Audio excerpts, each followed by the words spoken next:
Hello, everyone, and welcome back to another episode of the Zenler podcast. Today, I have a guest with me who needs no introduction. A simple Google search will tell you all about him. Yet, I will go ahead and share a few lines about him. He's an expert in wealth building and coaching, and he helps people build a money mindset, a success mindset, and build influence. And let me have the honor of welcoming him. Welcome to the show, Ron. Thank you so much for doing this. Hello, Manmeet. Thank you so much for having me.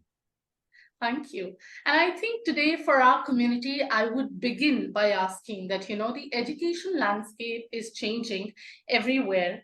And a lot of times, skill-based education is something that people are getting aware about, that that's important. And that is how the coaching industry is slowly and gradually growing. So the question is that, do you also feel that today the skill-based education is more important and what we learn in school is not really taking us forward? What are your thoughts on that? Well, if you think about the origins of the education system, I mean, when you start school, they go with basic literacy. That was the main objective, and then from there it evolved into academic education and then professional education. And everybody hoped that the level of education through institutions, schools, universities, and the professional development done by corporations would be sufficient for human beings to do well. Except that that's not the case. If you actually look at statistics globally around some of the most important contributors that result in life success or life fulfillment, majority of people are not successful in their own definition. How do we say this? Well, if you look at Gallup polls, some of the most comprehensive polls done on employee engagement show that 76% of people are not happy in their job. If you look at health, they say that up to 90% of people are not healthy and in a state of energy and vitality. If you look at money, again, if you look at the most, I guess, one of the most credible studies that's done on the global wealth disparity, less than 60 million people worldwide are millionaires out of 8 billion.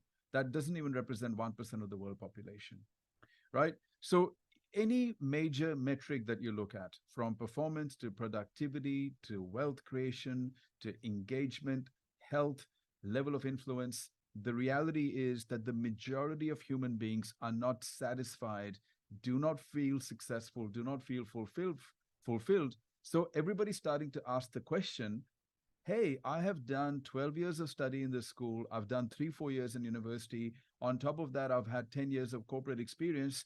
Why am I still not where I want to be? And I think this is a good question to ask. A lot of people are still not asking that question because they've been so conditioned to follow that system blindly. But a lot of people are asking that question. And so what's happened is what you're seeing now in the marketplace today is there is an emergence of coaches and trainers and speakers and authors and consultants and advisors, which is a direct response to the failure of, I believe, the education system as well as the corporate system in showing human beings how to become successful and how to be fulfilled. So I think that's what you're seeing now. And I think now, I mean, the movement probably started quite some time ago, but now in Asia, which where everyone's conditioning is education equals academics, people are now starting to wake up and go, hang on, maybe it's not enough. And I need a skill set that is going to teach me how to be a better human being, a better entrepreneur, a better leader, a better wealth creator, a better investor, a better relationship person, a better influencer. And because the institutions are not teaching that, now people are starting to divert their resources and their attention to coaches, consultants, and trainers. Absolutely. I think you summed up so nicely. And I really, was struck by the fact when you said that we are so conditioned hard that, do your education, do your school, and that's okay. Then just college, and then just do college, then just job. And people are in that cycle, in that loop, not able to come out. And like you very rightly said, a lot of them are not able to even realize that they're stuck in a loop. A very few of them have the realization, okay, we need to come out of this loop. And as a result, what is also happening is that people are not looking at money in the very right way. Like these days, if somebody is making to the top, if they are growing in life, let's say they take 2 3 years to build that money and start a business, then people look at with an eye, okay, something must have been wrong. How are they making money so easy? So what are your thoughts on that, when you know that money is looked at as a taboo, like it's something that people don't want to discuss or appreciate when somebody is making money in their life? And I think that's one of the issues. I think one of the contributors of financial illiteracy across the world is the fact that we're not comfortable talking about money. But we need to be. It is something that needs to be discussed because the more we shed light on a particular topic, the more awareness we build around it. So if you're not prepared to talk about it, it becomes one of those blind spots that people carry for their whole lives. Now, when it comes to business, the reason I like business from a purely from a money making perspective is I'm not saying that that's the only reason to get into business, but I'm just talking right now about business as a vehicle to make money. There are many levers that you can pull in a business that you cannot pull as an employee. For example, if you're an employee, the only things that you can do is work harder, work longer, and get more qualifications. Even then, you cannot influence your income. Your income is influenced by your boss, it's influenced by the company, it's influenced by the industry that you're in, things that you cannot control. However, as an entrepreneur, you can control every single lever that directly or indirectly contributes to your income. You can increase the number of customers, you can increase the number of customers, you can increase the engagement and conversions of customers, you can launch new solutions in the market, you can go after new markets, you can reduce your cost of doing business, so on and so forth. So you've got a number of levers that are available to you as an entrepreneur that are not available to you as an employee. Now, why that's important is because anybody that wants to take control of their financial future, all they have to do is determine which lever they're going to pull to try and increase their income. But I have no such flexibility if I'm an employee. All I can do is work hard, work longer, get more education, and hope that it'll work. And that's out of my control. So I like the fact that as an entrepreneur, if I'm prepared to exert extra time and effort, if I'm prepared to pull the levers that are available to me, I can influence my income. And so what's happening now is there are a lot of young people that are getting into entrepreneurship for the first time, especially online entrepreneurship. And they're realizing that, look, I can take my knowledge and I can create a solution out of it and I can monetize that solution.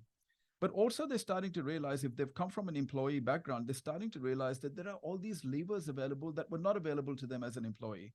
So that's resulting in a lot of people becoming passionate and talking about it openly on social media. Now, some people perceive that, they might look at that and go, this person's a scammer.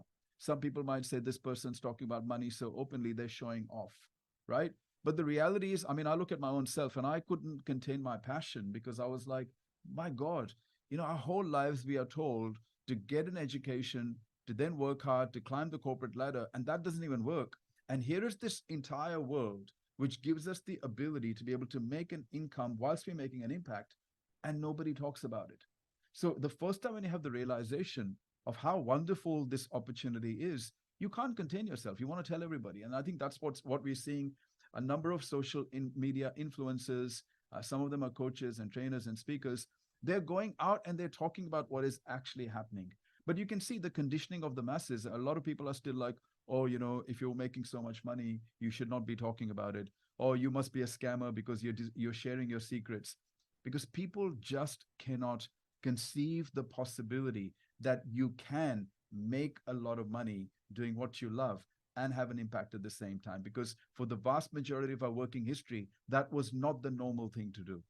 So a lot of people are still in that old industrial age mindset where they have not evolved to be able to conceive this possibility that, hey, it is possible for me to do something that I love, make a lot of money, and make an impact at the same time. Right. I think that's just hit a chord. They're in a job. It's like they're not in control. And when we're doing a business, we are actually in control in what we want. And I think when you were talking about this, the one thing that was moving in my mind was time. That how we say that, if you're working this certain of hours, that is the kind of money you can make. And how we always relate money with time. And I'd love to ask you and everyone's who's hearing that, when did you get started and stuck with this idea of business and starting your whole journey? Look, I like most people, I went to school go to university, then went into a corporate job. And at one point, I felt around the age of probably 29 or 30, I felt that my life was made, that this was a job for life. But I think something happens. I think when you're very young, you are enamored with the idea of being an educated professional with a great position in a corporate. But after you've done about 10 years, the novelty wears out.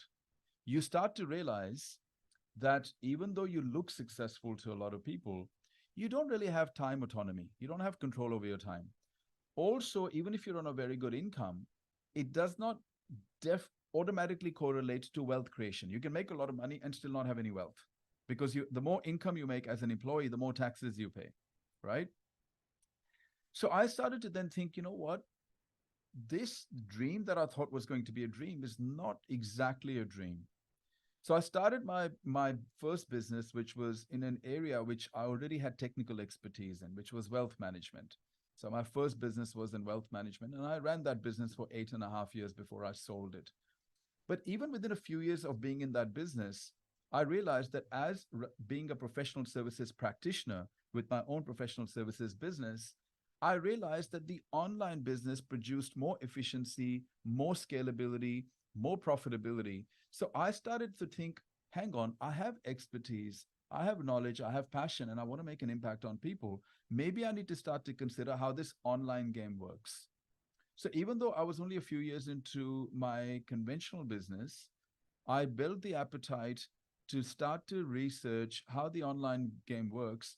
And I realized that it works really well if you have great expertise in coaching, or you have an a deep interest in mentoring or training, that you can build a business around your passion. But it's a lot more scalable and a lot more profitable and a lot more cost effective in the online world, as opposed to having an office, having staff members, having all of this compliance that you have to do. I realized that the online world produced more efficiency. Not only that, I realized that there was a big gap in the market. You know, I looked at the number of coaches that are in the market. I looked at the number of consultants in the market. I looked at the problem. How many people have these problems that are not being solved by schools, universities, and corporations? And all I saw was opportunity. So then I thought, okay, I already have business skills. I'm obviously somebody who has educated myself, but there is a whole world of opportunity here that I'm not tapping into. So that's when I developed the appetite to look at training and coaching, because I had a passion for impacting people anyway. And then I started to learn about how you can develop an online business based on your expertise. And we literally just started as one person doing one-on-one, and then it just grew and grew and grew. Today we have a massive team. We have clients in 17 countries. We have been able to sell solutions anything from $10 to $100,000 per person. And so the scalability that we have achieved in the last sort of 6.5 years, we had to learn it. But a lot of people, were interested like I was 7 years ago, but they did not take the first step. They already started to say, oh, it's not going to work for me. It's too hard. Look at all these scammers. So they had a lot of negative associations. They were not open-minded. And unfortunately, a lot of them are stuck now in their corporate jobs. They hate their corporate jobs because they were just not flexible in their thinking. Absolutely. And I think the scope and scalability of online that you were talking about is the very example of you and I sitting here having a discussion for the community is because of the scalability that we have today. And of course, when you were talking about numbers, I've heard so many of your podcasts, and I do know that you're a researcher at heart. There's, anything that you do has to do with numbers and has to be backed by data. And while you were talking and towards the end of your sentence, that's one question that I was stuck at. And I would love to ask that, like you were talking about, that they don't take the first step. So I think my last question is going to be, what is the first step if somebody wants to move towards money creation, wealth generation? What's the first step they should take? Look, it depends. I mean, if you're talking about the online world, I think it starts by first identifying the integration where your passion comes together with your purpose to solve somebody's problem. That's the first stepping point, right? I mean, you don't want to blindly pursue your passion. At the end of the day, to make money in a business, you've got to solve a problem, somebody else's problem that you care about. right? I mean, there's a lot of problems in the world, but it's easier for me to develop the appetite and the skill in an area where I care about the problem. So that's the first step. Second step is to understand this online business world. This online business world is very efficient because there is an online business world which is about e-commerce, where you're selling a product. In the world that I'm in, which is the online business world, we're not selling a product, we're selling our knowledge, right? So then it's about understanding what is my knowledge and what is the best way. Do I package it through coaching, mentoring, consulting, advisory, training, broadcasting, influencing? There are many avenues. We would suggest that you pick the top 3 avenues that are most suited to your personality type and your current strengths. Okay. Once you have determined that, then it's about this entrepreneurship model is a bit different to conventional entrepreneurship models, where you do not build your product or your program or your solution until you have built an audience first. Because audience means you have a bunch of people who connect with you, they connect with your message, they like your tribe, and you've already added value to them. So by the time you're ready to produce and launch your solution, you have a ready-made market that is already ready to buy from you. In a conventional business, what you do is you first build your product and solution, then you go and find customers. Here, it is always advisable that you first create your community, your tribe, your audience. Then you create the solution based on what they're telling you the biggest problem is, based on what they're looking for. Then you go and create a solution that is tailored to them. So I think they will be the first points if you're wanting to get started in this online world where it's not e-commerce, but you want to sell your knowledge and you want to make more income. This will be the starting point. Yeah, understood. So that is like identify a problem, look for a solution, and I think the hook here is to be passionate about what you're solving, is because then only you'll provide it for years and years without having to feel the burnout. So have that passion in you when you're problem solving a problem. Yeah, and build your tribe before you build your customer. Yeah. Sorry, before you build your product. I apologize. So build your tribe or your audience before you build your product. That's a really, really, this is what makes the online business world different to any other conventional business model out there. Absolutely. And I would just want to ask you if anybody who's listening to this podcast would want to get in touch with you or know about your programs or learn from you, what is the best way they can reach out to you? I think the best is just connect with me on any one of the social handles. I'm pretty active on LinkedIn. I'm active on Facebook. I'm active on YouTube as well as Instagram. Send me a line if you've heard this podcast. Let me know what resonated with you, what questions you have, or you can check out our website, ronmalhotra.com. Thank you so much. And thank you so much for your time. It's a